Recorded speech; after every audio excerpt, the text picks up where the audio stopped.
हमारे बीच में श्रवण कुमार जी अपनी बात को रखें।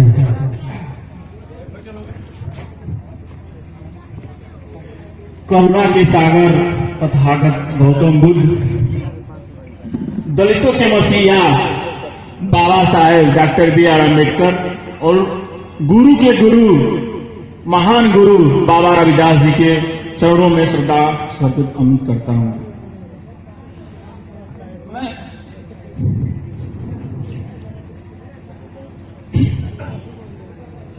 मैं उस समय की बात आप लोगों के सामने बताऊंगा जिस समय बाबा साहेब बैरिस्टर की डिग्री लेकर जब अपने देश भारत में आए।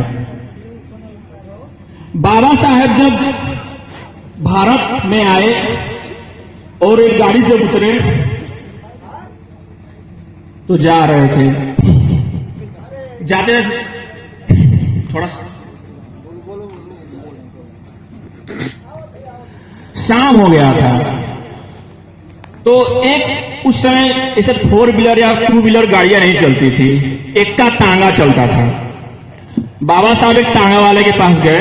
बाबा साहब ने कहा, टांगा वाला सो रहा था। बाबा साहब ने, ये टांगा वाले आप उठिए।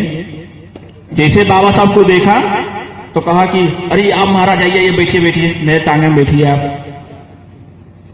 बाबा साहब बैठ गए गाड़ी में। जब कुछ दूर गए बाबा साहेब, कुछ दूर गए तो बात उन्होंने कहा कि अच्छा आप किस महान के घर से रहने वाले हैं, कौन से बाबू के घर के रहने वाले हैं। बाबा साहब ने कहा, मैं किसी बाबू किसी पंडित के घर का रहने वाला नहीं हूं, मैं एक महार जाति में जन्मा हूं और मैं एक महार जाति में के घर का रहने वाला लड़का हूं। इतनी ही बात सुनते ही टांगे वाले ने बाबा साहब को ऊपर से लाश से ढकेल दिया, उनके बैगों को नीचे फेंक दिया। कहा, तुम्हारी इतनी हिम्मत, तुम टांगे में चढ़ गए, तुम्हें अधिकार किसने दिया चढ़ने के लिए। बाबा साहब की आंखों में आंसू आ गए। बाबा साहब बिलख बिलख के रोने लगे। ये सोचे कि मैं आज बैरिस्टर की डिग्री लेकर मैं यहां आया हूं और मेरे साथ ऐसा दुर्विचार जो हो रहा है, दुराचार हो रहा है, जो मेरा समाज पढ़ा लिखा नहीं उनके साथ कैसा हो रहा होगा। बाबा साहब ने कहा कि मैं तुम्हें डबल पैसा दूंगा, जितना तुम्हारा किराया है मैं उसका डबल पैसा दूंगा। कहा ठीक है ले चलूंगा, लेकिन एक शर्त है। बाबा साहब ने बताइए क्या शर्त है आपका। उन्होंने कहा कि टांगा तुम हाँकोगे, मैं पीछे बैठूंगा और कभी जाकर किसी से बस बताना कि मैं इसके टांगे में बैठ के आया हूं। बाबा साहब को सारी शर्तें मंजूर हो गई। बाबा साहब टांगा हाँकते हुए गए। जब घर पे पहुंचे तो उनकी पत्नी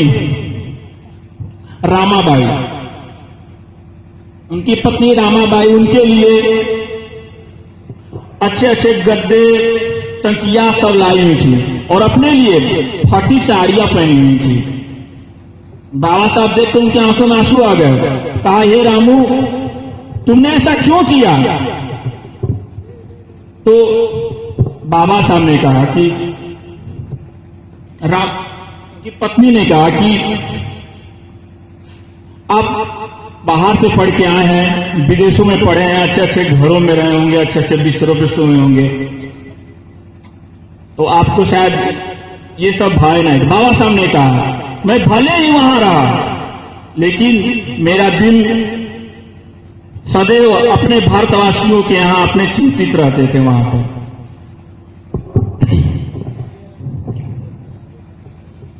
बाबा साहब ने कहा, अच्छा ठीक है, मेरे लिए तुमने तो गद्दा रजाई जो भी लाना तुमने लाई, अपने साड़ी क्यों न खरीदी। बाबा साहब जब बोले तो रामाबाई की आंखों में आंसू आ गए। कहा, साहब आपको तो बाहर जाना है, मैं तो घर में ही रहूंगी, मुझे कौन से बाहर जाने का अधिकार मिला है, मुझे तो कोई अधिकार ही नहीं, मैं किस समय जा नहीं सकती। और आज जो आप लोग अच्छी साड़ी आप लोग पहनी हुई हैं, अच्छे गहने हम लोग बनवा के पहनते हैं, हमारी माता बहने, इतना अधिकार हमें नहीं था।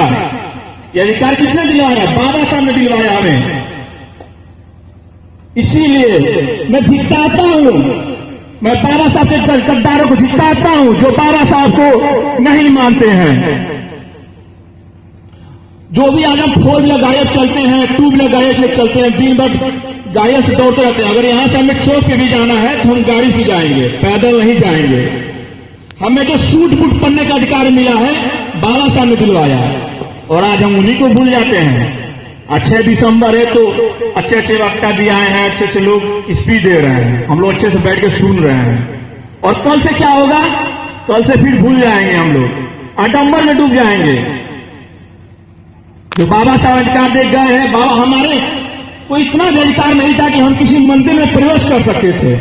अगर हम कहीं मंत्र उच्चारण होता था, अगर हमारे कानों में वो मंत्र का एक भी शब्द चला जाता था तो कान में शीशा पिघलाकर डाल दिया जाता था। आज का अभिनव भाई माता बहन आप लोग बताएं, आप लोग जाति चर्चा करत हैं, आप लोग कितने अधिकार किए दियल? बाबा साहब दियल। हमारे खातिर भगवान के भाई बाबा साहब भाई। लेकिन आप लोग क्या करते हैं? आज छठ मैया का पहले के समय लड़का ना हो पूछे कि उनको पहले समय छठ मैया के जब हमारे अधिकार ना हो, पहले लड़का ना हो के सब, कल नौजवान ना हो के सब, हट्टा कट्टा मोटा तगा तब्बो के सब अयब्बो बना सब। लेकिन एक नया ही तो तरीका चल गई बा, जो पैसा हमें 5,000 6,000 एमा खर्च कर देंगे। बाबा साहब यही कहते थे हमेशा कि एक्स्ट्रा, मतलब बाबा साहब इतना जो सौ के गए हैं यहाँ से, जितना हमें कष्ट मिला है, उन्हें पैसे के लिए तरसना पड़ा। बाबा साहब को पैसे के लिए तरसना। जब बाबा साहब बाहर पढ़ते थे स्कॉलरशिप के बदौलत पढ़ते थे, और बाबा साहब जो वहां से चिट्ठी कोई दिक्कत होती तो चिट्ठी लिखते थे और अपनी पत्नी से कहते थे कि रामू अगर कुछ पैसे हो तो मुझे भिजवा देना। उनकी पत्नी क्या करती थी? जो गाय भैंस निकलती थी उनके गोबर को उठाती थी, उनको पाथती थी, जिसे कंडा निकालता, चिपड़ी का जो भी कहा जाता है, उसे पाथती थी, गांव में बेचती थी। उससे जो भी कुछ पैसा मिलता था बाबा साहब के पास वो भिजवाती थी। और आज क्या है? बाबा साहब एक पैसे के लिए तरसे हैं, और हमारे पास तो पैसों का, हम डेली का कुछ भी, अगर कोई नॉर्मल व्यक्ति काम करने वाला हो उसकी रोज की दिहाड़ी 200 रुपए है, और बाबा साहब की पत्नी एक चिट्ठी दाम 1 पैसा मिलता था, उससे भी कम मिलता था। तो बाबा साहब कहते कि बचाओ, पैसा बचाओ। आप लोग ऐसे अगर डुबाते रहोगे आडंबर में, एक ऐसा समय आएगा कि फिर हमारे पैरों में घुंघरू बांध दिए जाएंगे, कमर में झाड़ू और आगे मटका लटका दिया जाएगा। आप लोग कब समझोगे? आप लोग कब समझोगे? जब समय चलाएगा तब समझोगे। फिर दोबारा कोई बाबा साहब, भगवान गौतम बुद्ध, गुरु के महागुरु बाबा रविदास शायद ही कोई फिर अवतार लेकर आए। अरे आप लोग को वो सोचले हैं कि हमन के यहाँ जब हमारे अधिकार ना रहे तो हमन खाते क्यों देवी देवता ना जन्मल? हमन खाते क्यों देवी देवता क्यों बता दे तो इतिहास में कि हमन खाते क्यों जन्मल उठे? कोई नहीं जन्मा। अगर कोई जन्मा तो तथागत गौतम बुद्ध, जो करुणा के करुणा महासागर कहे जाते हैं, बाबा साहब जिन्होंने हमेशा अधिकार दिलाया, तो आज हम यहां बैठ एक सभा कर रहे हैं। हमें सभा करने का अधिकार नहीं था। हम अपने समाज को एकत्रित करके कुछ समझा भी नहीं पाते थे। अधिकार किसने दिलाया? तो बाबा साहब ने दिलाया। और आज क्या है?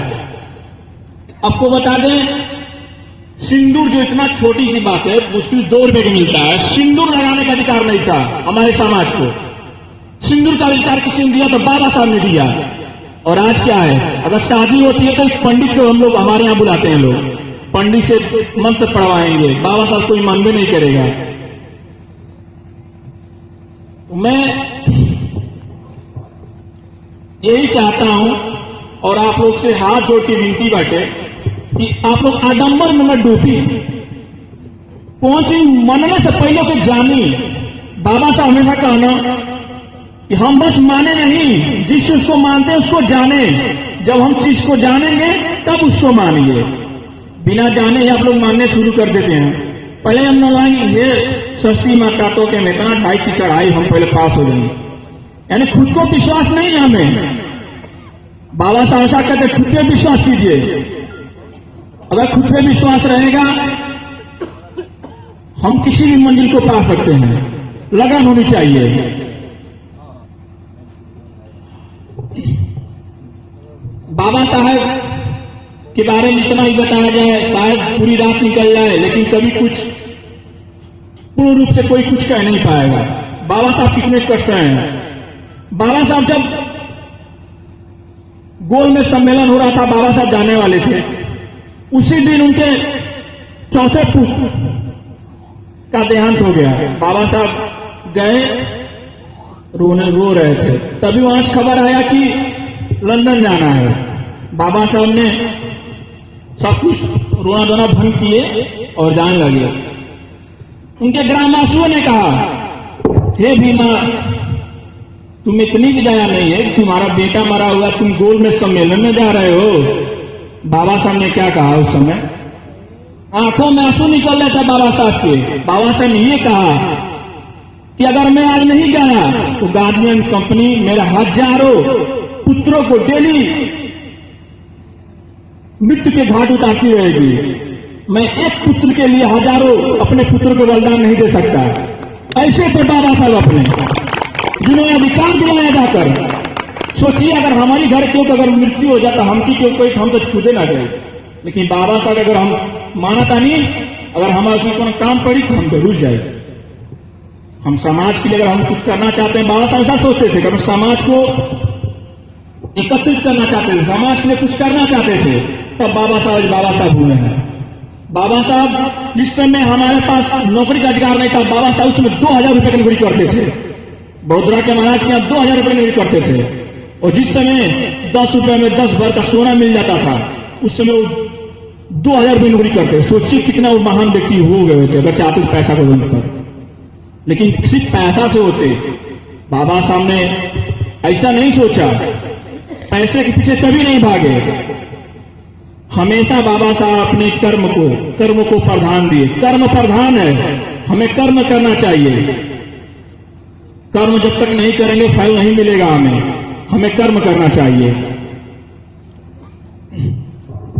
बाबा साहब, मैं छोटी छोटी बात को काट बता रहा हूं मैं, इसलिए क्योंकि लंबा अगर मैं स्पीच देने लगा तो कुछ ऐसी बातें हमेशा टूटियां रह जाएंगी जो मैं बता नहीं पाऊंगा। क्योंकि मैं आपसे कहा पहले ही कि बाबा साहब ऐसे महान व्यक्ति हैं जिसको हम रात भर अगर कहते रहेंगे, उनकी स्पीच उनके ऊपर देते रहे तो कभी खत्म नहीं हो पाएगा। बाबा साहब अपने समाज के लिए 2 वोटों का अधिकार लेकर आए थे। एक अपने बहुजनों अपने समाज को वोट देंगे, एक अलग जाति को वोट देंगे। इस चीज को लेकर गार्डियन कंपनी ने अनशन पे बैठ गए, खाना पीना छोड़ दिया। बाबा साहब अड़े रहे, लेकिन उनके समाज के लोगों ने हमारे समाज के लोगों को बहुत अत्याचार किया। और हमारे समाज को क्या किए? बाबा साहब को धिक्कारने लगे। अरे अम्बेडकर, अगर तुम नहीं अपनी जीत पड़े रहे, बाबा अगर वो गांधी मर गए तो क्या होगा, मैं समाज से क्या होगा? बाबा साहब इस बात को लेकर बहुत चिंतित हुए कि बताइए मैं जिस समाज के लिए लड़ रहा हूं वही समाज मुझे आकर कह रहा है कि मुझे धिक्कार रहा है। बाबा साहब गए, उनको अनशन छुड़वाया, वहीं पूना पेट चालू हो गया। पूना पेट में बताने लगूं तो बहुत लंबा है, पूना पेट नहीं बताऊंगा। बाबा साहब हमेशा कहते थे कि अपने जिस समाज को लेकर अगर कोई घृणा करता हो, उस समाज को तुम इतना गर्व करो कि सामने वाले को उस पर खुद ही लज्जित होना पड़े। अरे बाबा साहब के हर एक चमार फेर है, बस उस समय उसे जागने की देर है। जिस समय जाग गया, जिस समय अपना समाज जाग गया, वो दिन सबसे आगे जाएगा। आखिर आप लोग कभी सोचे हैं कि हम माने के कहा हर में से ताल बेल रहे 4 गो वर्ण है ना, 4 गो वर्ण रहे हिंदू धर्म में, ब्राह्मण, क्षत्रिय, वैश्य, शूद्र। अरे ब्राह्मण तो पंडित लोग आ गई ना, छत्री में ठाकुर लोग आ गई ना, बनिया में बनिया बिरादरी आ गई, वैश्य में जो काम धाम चाहे व्यापारी वर्ग आ गई। और शूद्र में क्या आई? जो 85% वही सब शूद्र में आए हैं। लेकिन हाँ, उसमें भी कैटेगरी बांट दी गई थी, शूद्र आदि शूद्र, शूद्र आदि शूद्र, शूद्र। तो हम लोग अति शूद्र में आते थे, लेकिन हाँ शूद्र सभी लोग, इसीलिए बाबा साहब 85% के लिए लड़े। तो ये थे हमारा समाज, ये था हमारा इतिहास। अगर आप लोग समझना चाहेंगे तो हमारे बाबा साहब ने क्या दे गया, हर एक अधिकार दे गए हैं। हम जो भी आज मंदिर में जाते हैं उन्हीं का अधिकार है, अच्छा कपड़ा पहनते हैं उन्हीं का अधिकार है, 4 व्हीलर से चलते हैं उन्हीं का अधिकार है, 2 व्हीलर चलते हैं उन्हीं का अधिकार है, और किसी के सामने कुर्सी पे साहब बन के बैठे हुए तो उन्हीं का अधिकार है। हर एक हमारे दाने दाने पर बाबा साहब का अधिकार है। और मैं खाना खाते समय बाबा साहब का नाम लेता हूं। मैं अगर कहीं मूर्ति दिख जाए मैं वहां जा भी बोलता हूं। मैं भी पहले आडम्बर में डूबा हुआ था, लेकिन जब तक मैं नहीं जानता था तब तक मैं डूबा हुआ था। और जिस दिन अपना समाज जान गया, मानने हो मत, कुछ मत मानो आप लोग, बस जानो, जानने के बाद मानो। जिस दिन मैं जान गया उस दिन मैं छोड़ दिया। मेरे घर पे किसी देवी देवता की पूजा नहीं होती है, और 1.5 साल समय निकल चुका है। मैं 1.5 साल से मेरे घर पर बदला हुआ है। पहले हम लोग भी कह, दोस्त लोग कह रहे हैं बहुत स्पीड दे रहा है, लेकिन मैं यही कर, हम भी डूबे हुए थे, लेकिन हम नहीं जानते थे, मैं बताने वाला कोई नहीं था। लेकिन जब हम जाने तब माने, ये मेरा लक्ष्य है, और मैं जब जानूंगा तभी मानूंगा। इसी बात को लेकर मैं अपनी बातों को यही बयान देता, मैं यही आग्रह करूंगा सभी लोग पहले आप जाने उसके बाद माने। और एक बात अपनी बातों को ध्यान देते हुए एक बार थोड़ा सा नारा लगाना चाहता हूं। जय भीम, जय भीम, जय भीम, जय भीम, जय भीम, जय भीम। तथागत गौतम बुद्ध की करुणा हो, बाबा साहेब अमर रहे, गुरु रविदास अमर रहे, जय भीम, जय भीम, जय भीम, जय भीम, जय जय जय जय जय भीम, जय भीम, जय भीम।